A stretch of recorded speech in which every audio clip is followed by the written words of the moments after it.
지난주에 우리는 마태복음 7장 21절부터 23절을 통해서 우리가 교회를 다닌다 할지라도 천국을 들어갈 수 없다 라는 말씀을 여러분과 나눈 바 있습니다. 우리는요, 아무리 교회를 다녀도 교회에서 어떠한 능력을 가지고 그 행사를 할지라도 그 사람이 불법을 행하는 자면 하나님 나라를 볼 수 없다고 하신 주님의 말씀을 우리가 상기했습니다. 여기서 불법을 행하는 자, 이게 누구를 얘기합니까? 교인 중에 변하지 못한 사람을 얘기합니다. 여전히 옛 모습을 버리지 못하고 미워하고 시기하고 불평하며 함부로 사람들을 정죄하고 육신의 정욕과 안목의 정욕과 이생의 자랑 속에서 헤어나오지 못하고 육으로 행한 자들, 아무리 교회를 다녀도요, 교회를 40년, 50년을 다녀도 아무 소용이 없다는 얘기입니다. 우리가요, 거듭나면 이 불법을 버리게 됩니다. 이 불법을 버리게 되면 우리가 하늘나라에 갈 수 있는 것이죠. 여러분 생각해 보십시오. 사람을 미워하고 시기한 채로 아무리 교회 다녔다고 하더라도 사람을 함부로 정죄하고 이런 상태로 천국에 가면 그 천국이 어떻게 되겠습니까? 미꾸라지 한 마리가 온 방죽을 흐린다고 그랬습니다. 우리가 만약에 그 상태에서 천국에 가게 되면 천국은 완전히 오염되고 말 것입니다. 그렇지 않겠습니까? 하나님은 그러한 일을 용납하지 않으십니다. 그래서 아예 처음부터 들여보내지를 않으시는 겁니다. 여러분들이 그 상태로 죽으면 절대로 천국에 갈 수가 없습니다. 그래서 우리가 하루속히 거듭나야 된다고 그랬습니다. 말로만 거듭나는 것이 아니고요, 실제로 거듭나야 된다고 그랬습니다. 그래서 우리가 회개함으로 거듭남에 이를 수 있는데, 이 거듭났는지 안 거듭났는지는 우리가 몇 가지 징조를 살펴보면 알 수 있다고 그랬습니다.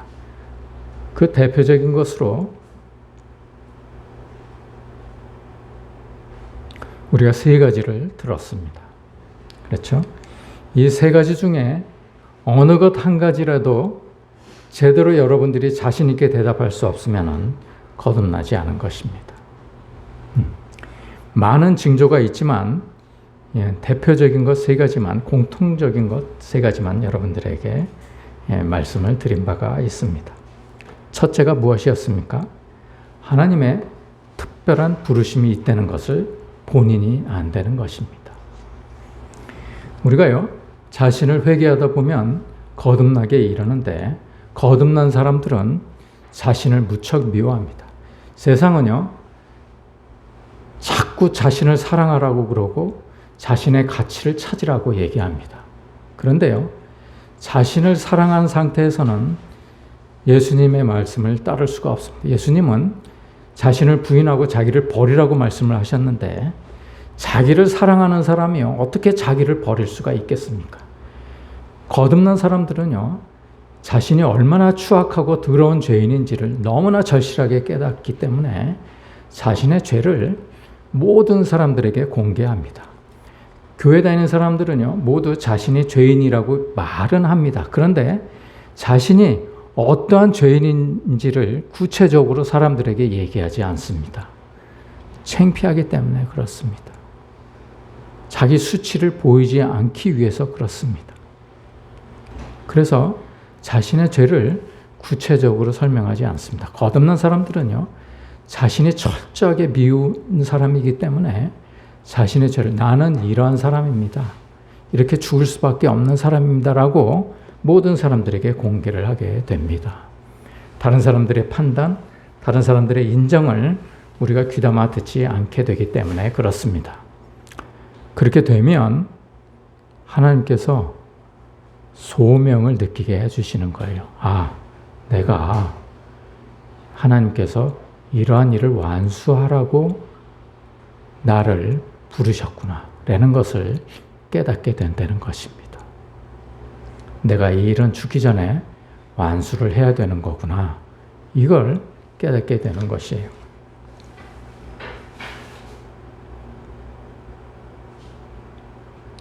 저는 예새교회를 만나서 예새교인들을 내가 올바른 방향으로 끌고 가라, 인도하라 라는 소명을 받은 것 같습니다. 이거는 제가 자신 있게 얘기를 할 수 있는데 나머지 두 개에서 다 걸립니다. 두 번째는 무엇입니까? 두 번째는 새로운 피조물이 되었음을 본인이 알게 된다는 것이에요. 새로운 피조물이라는 것은 내가 육으로 살던 그 육신에서 영으로 사는 영의 사람이 됨을 느낀다는 것입니다. 이제는 자신의 옛 모습을 찾아볼 수가 없어요. 불법으로 행하던 내 옛 모습은 없어지고 새로운 그리스도의 법이 나를 지배하는 것을 느끼게 된다는 것입니다. 완전히 새 사람이 되는 것을 느낍니다. 여러분 그렇게 느끼십니까? 이전의 내 모습은 완전히 사라지게 됨을 느끼게 된다는 것입니다.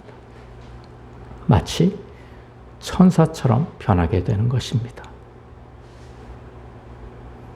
여러분들 마음이 천사의 마음과 같습니까?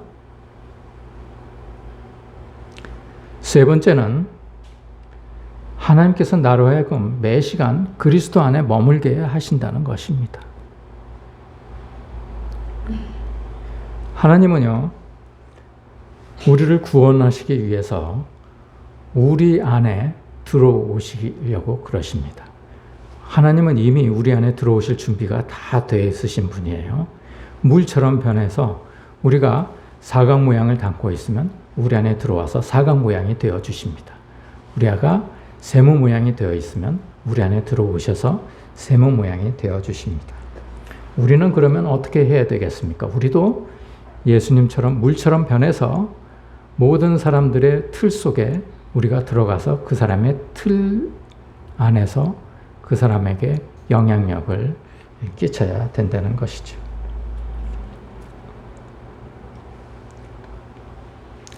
그야말로 내가 주 안에, 주가 내 안에 거하는 상태가 되는 것을 말합니다.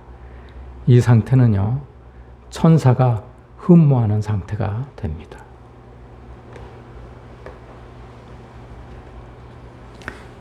제가 여러분도 잘 아시다시피 아들이 둘이 있습니다.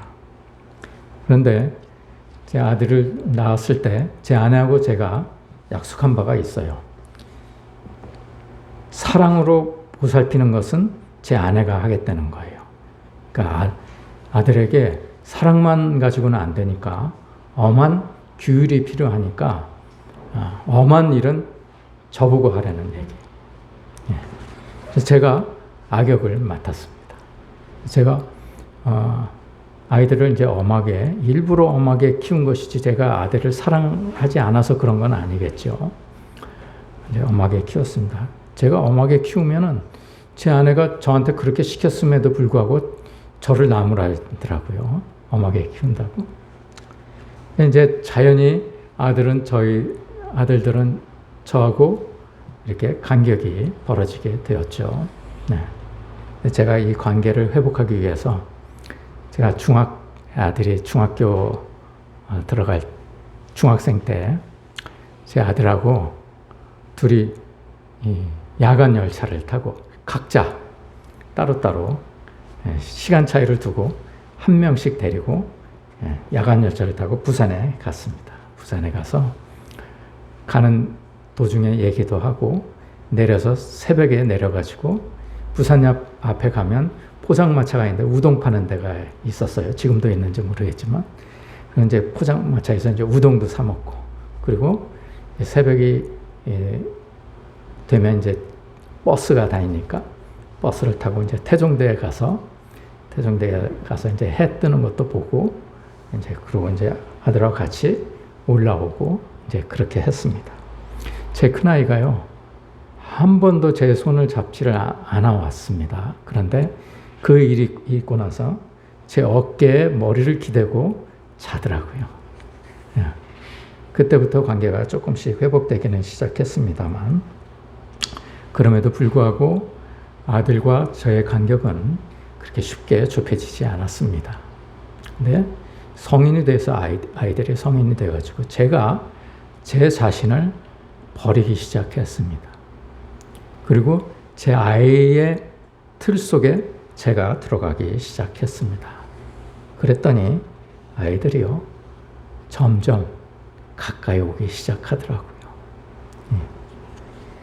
옛날에 비하면 지금 많이 회복되었습니다. 그럼에도 불구하고 나의 마음속에는 항상 내가 변화되지 않는 모습들을 발견하고, 나의 이 모습이 정말 한탄스럽기가 그지 없었습니다. 우리가 이쯤 되면요, 우리의 신앙을 한번 돌아볼 필요가 있습니다. 내가 도무지 변하지 않으면 내가 처음부터 뭔가 첫 단추가 잘못 꿰어진 건 아닌가 돌아볼 필요가 있는 것이에요.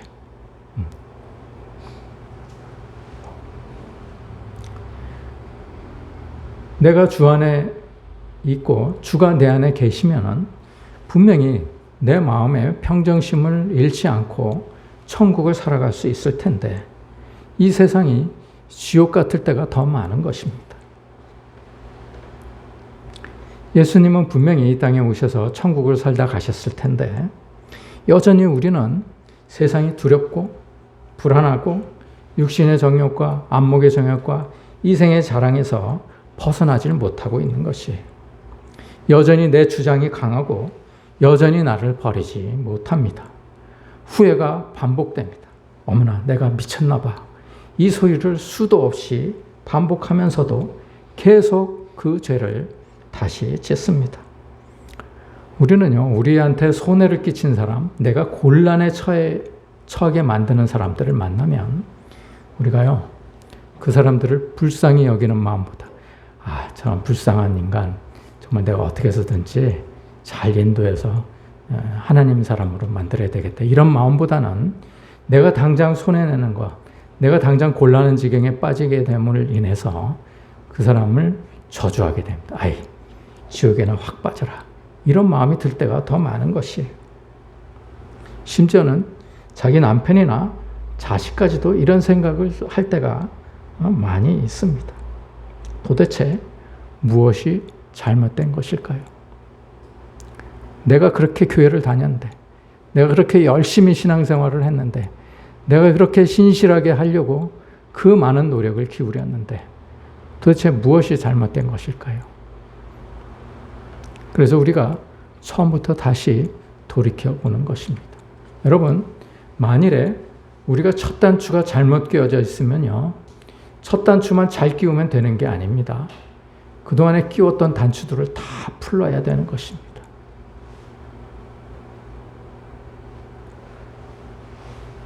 그래서 대표적으로 우리가 사형리를 되돌아보게 된 것입니다. 우리가 처음에 교회에 발을 디뎠을 때 사형리를 통해서 교회에 발을 디지 않는 사람도 다 교회에 들어오면 새신자 교육이라는 걸 받게 됩니다. 그러면 이 새신자 교육의 내용이 사형리에서 크게 벗어나지 않습니다. 그렇기 때문에 우리가 대표적으로 사형리만 문제가 있는 것이 아니죠. 그러나 대표적으로 사형리를 보고 우리의 신앙을 처음부터 다시 점검해 보기로 한 것입니다. 사형리가 무엇입니까? 이와 같이 4가지로 전도를 하게 되죠. 여러분들도 다 이 사형리를 가지고 전도를 나가본 적이 있으실 것입니다. 지난주에 우리가 첫 번째, 하나님은 당신을 사랑하십니다 라는 말이 얼마나 위험한 말인지를 여러분과 나눈 바가 있습니다. 여러분, 하나님은요, 죄를 미워하실까요? 아니면 죄를 품으실까요? 미워하시죠. 우리는 죄인입니까? 의인입니까? 죄인. 그러면 우리를 미워하실까요? 우리를 품으실까요? 너무나 간단한 논리 아닙니까? 너무나 명확하고 간단한 논리입니다. 하나님은 우리를 사랑하실 수가 없어요. 죄인이기 때문에 사랑하실 수가 없는 것입니다. 그런데 왜 거짓말을 합니까? 하나님은 당신을 사랑하십니다. 왜 길 가는 사람을 붙잡고 하나님은 사랑하십니다라고 현혹합니까? 거기에다가요, 하나님은 당신을 향해서 놀라운 계획을 가지고 계시대요. 하나님한테 물어보기라도 하고 하는 말인지 모르겠습니다. 하나님은요, 기본적으로 우리를 미워하십니다. 우리가 죄인이기 때문에 그렇습니다. 죄를 벗고 하나님께서 의인이다, 넌 죄가 없다고 쳐줄게 라고 인정하시기 전까지는 하나님은 우리를 미워하십니다. 진노의 대상입니다. 우리는요, 그런데 이 죄에서 스스로 이 죄의 굴레에서 벗어날 수가 없습니다. 하나님은 공의의 하나님이시죠. 그러면 우리가 아무리 교회를 다닌다, 내가 하나님을 사랑한다고 아주 내 혼자 스스로 주장한다 할지라도 하나님은 우리를 천국에 들여보내시면 안 됩니다. 공의의 하나님이시기 때문에 그렇습니다.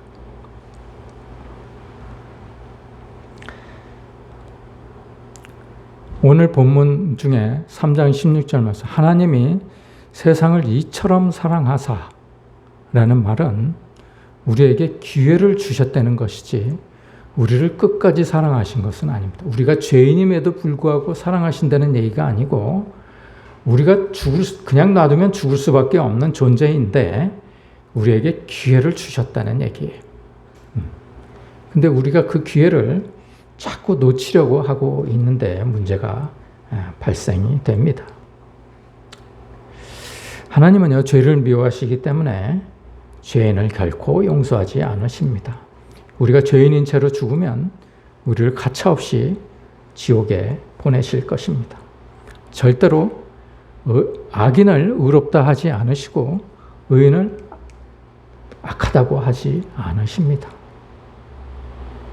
공의의 하나님이시기 때문에 그렇습니다. 그래서 하나님은 세상을 이처럼 사랑하셔서 우리에게 기회를 주시기 위해 그리스도를 이 땅에 보내신 것입니다. 여러분, 과거에요, 우리가 제사를 지낼 때 우리 선조들이 어떻게 했습니까? 제물을 주님 전에 갖다 바쳤습니다. 성전에 들어가기 전에 제물을 준비해서 제물을 바쳤죠. 오늘 여러분들이 교회에 오시면서 제물을 가지고 오셨을 것입니다. 그 제물이 용도가 무엇입니까? 내가 그동안에 지었던 죄를 모조리 짐승에게 안수해서 그 짐승에게 내 죄를 전부 전가를 합니다. 그렇죠? 여러분 잘 들으세요. 내 죄를 그 짐승에게 다 전가를 시킵니다. 그러면 하나님은 죄를 용서하지 않으시기 때문에 그 죄를 죽여야 돼요. 내가 죽을 수밖에 없지만 내 대신 죄를 대신해서 하나님께서 제물을 바치게 하셨어요. 그래서 그 제물이 죄가 된 것입니다. 죄 덩어리가 된 것입니다. 하나님이 보시기에는 그게 짐승으로 보이지 않고 죄로 보이시는 거예요. 그 죄를 죽여야 되는 겁니다. 그래서 목을 따서 피를 흘리게 만든 것입니다. 피를 봐야 주님께서 그 죄를 사해 주시는 겁니다. 그런데 우리는 피만 흘려서는 안 되죠. 내장을 드러내고 뼈를 꺾고 살을 발리고 지방을 걷어내야 되는 것입니다. 그래서 다 태워 없애야 되는 것입니다.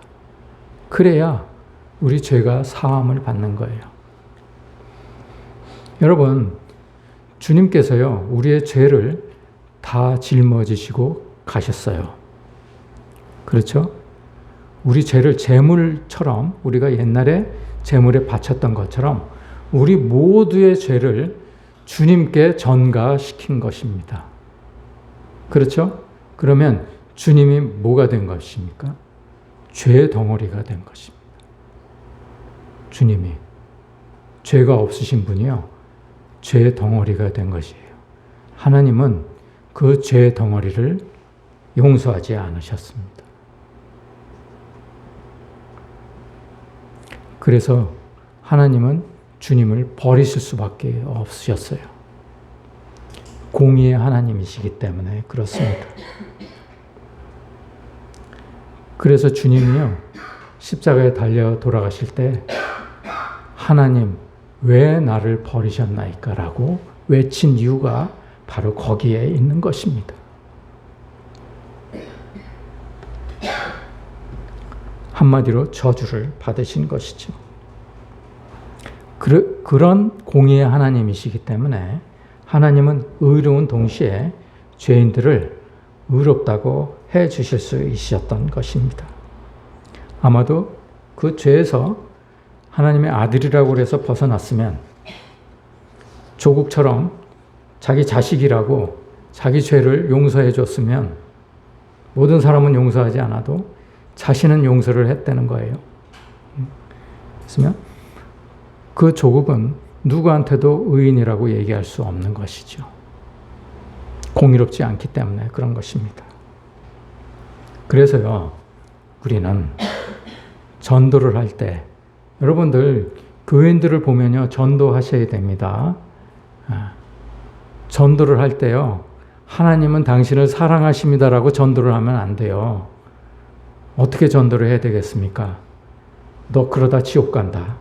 이렇게 전도를 해야 되는 거예요. 우리가요, 길거리에 나가서 전도를 할 때도요, 당신 그러다 지옥 갑니다. 이렇게 전도를 사실은 해야 되는 겁니다. 그런데 처음 보는 사람한테 지옥 간다고 그러면은 그 사람이 가만히 있겠습니까? 그러니까 돌려서 얘기를 해야 되는 것이죠. 뱀처럼 지혜롭게. 우리가 죽으면 두 군데 중에 한 군데로 갑니다. 그 두 군데는 천국 아니면 지옥입니다. 여러분, 어디로 가고 싶으십니까? 이런 식으로 접근을 해야지, 하나님은 당신을 사랑하십니다라고 처음부터 사기를 쳐가지고는요, 그 사람을 사기꾼을 만들게 되는 것입니다. 그 사람이 또 다른 사람한테 그렇게 사기를 칠 거 아닙니까?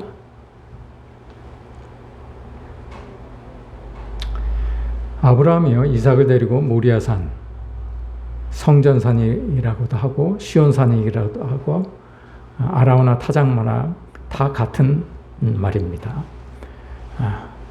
모리아산으로 올라가서 이삭을 칼로 내리 찍을 때 하나님께서 그 손을 붙드셨어요.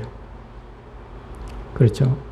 그런데요, 하나님은 그러지 않으셨습니다. 하나님은요, 자신의 아들을요, 그냥 내리 찍으셨습니다.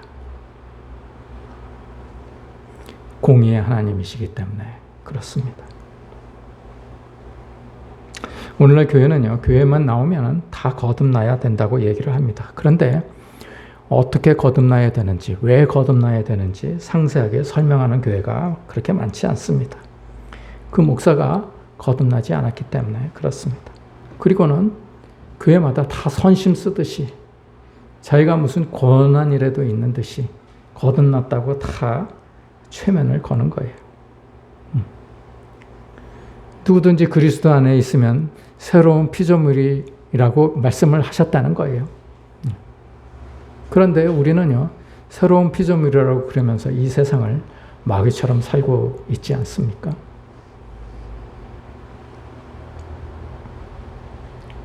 여전히 마음에 미움이 가득하고 이웃을 판단하고 자기 눈에 들보는 보지 못하고 남의 눈에 티끌만 보는 것이죠. 하나님을 바라보면서 물질을 동시에 추구하고 있는 것이죠. 여러분, 아나니아와 삽비라가 무슨 죄를 저질렀습니까? 재물을 숨겨서 그게 죄가 되었습니까? 아닙니다. 하나님과 재물을 동시에 섬겼기 때문에 죄가 된 것입니다. 하나님과 재물을 동시에 섬기면요, 죽음을 면치 못합니다.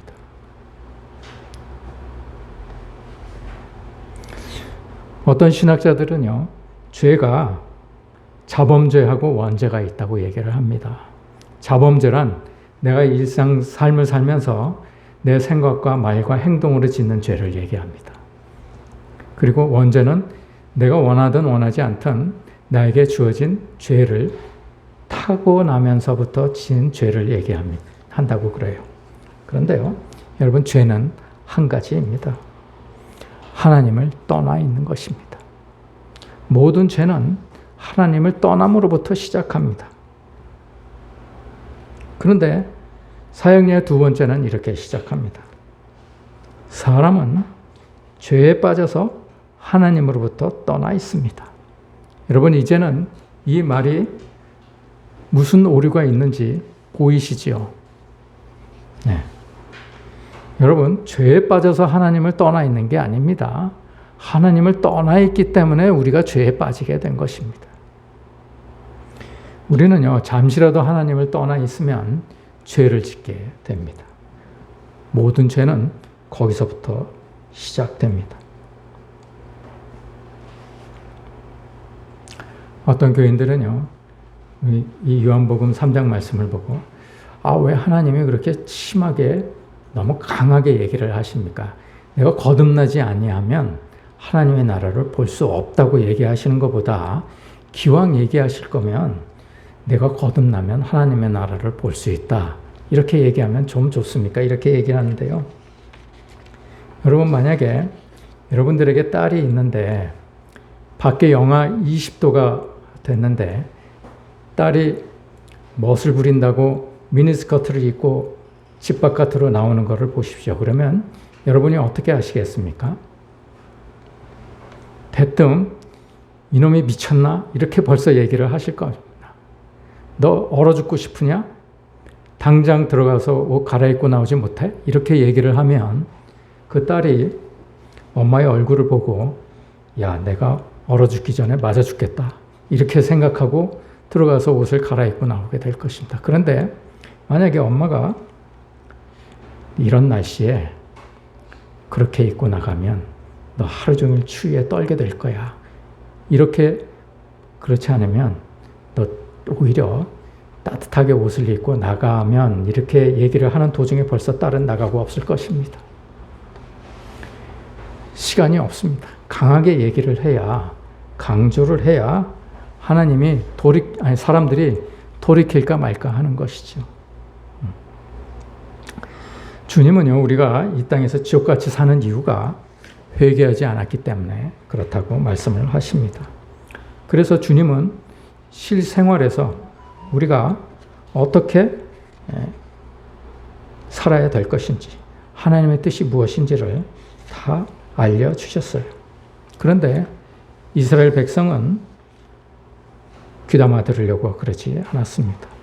오늘도 주님은 말씀을 통해서 우리가 이 땅에서 어떻게 회개를 해야 되는지, 왜 회개를 해야 되는지 말씀을 해주고 계십니다. 그런데 우리는 귀담아 들으려고 하지 않습니다. 하기는 제자들도 오늘 밤 너희들이 나를 다 배반할 것이다 라고 얘기를 했지만 제자들은 듣지 않았습니다. 우리는 그럴 리가 없습니다.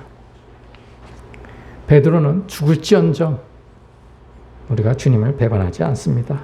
이렇게 얘기를 해놓고 그날 밤 몇 시간도 되지 않아서 제자들은 다 주님을 배반하고 도망을 갔습니다. 오늘날 교인들도 다 그렇게 얘기합니다. 주는 그리스도시요 하나님의 아들이신데 왜 우리가 주님을 배반하겠습니까? 다 그렇게 얘기하면서 우리는 제자들처럼 두려워하고 불안해합니다. 우리는요, 죄인이기 때문에 주님을 떠날 수밖에 없습니다. 주님을 떠나 있으면 우리는 죄인이 됩니다. 빛과 어둠이 공존할 수 없기 때문에 그렇습니다. 여러분, 우리 이러다가 지옥에 갑니다. 여러분, 돌이키지 않으면, 돌이켜서 내가 내 주인이 되었던 삶에서 돌이켜서 하나님이 내 주인이 된 삶으로 돌이키지 않으면 우리는 지옥에 갑니다. 육으로 난 것은 육일 뿐이요 영으로 난 것은 영일 뿐이기 때문에 그렇습니다. 영이 되지 않으면 하나님 나라에 들어갈 수가 없습니다. 육으로는 절대로 영이 될 수 없고 육으로는 절대로 하나님 나라에 들어갈 수 없습니다. 여러분, 회개밖에 답이 없습니다. 그 길이요, 제일 빠르고 정확하고 제일 쉬운 길입니다. 여러분, 회개하십시오. 기도하시겠습니다. 하나님 은혜를 감사합니다. 오늘 저희들이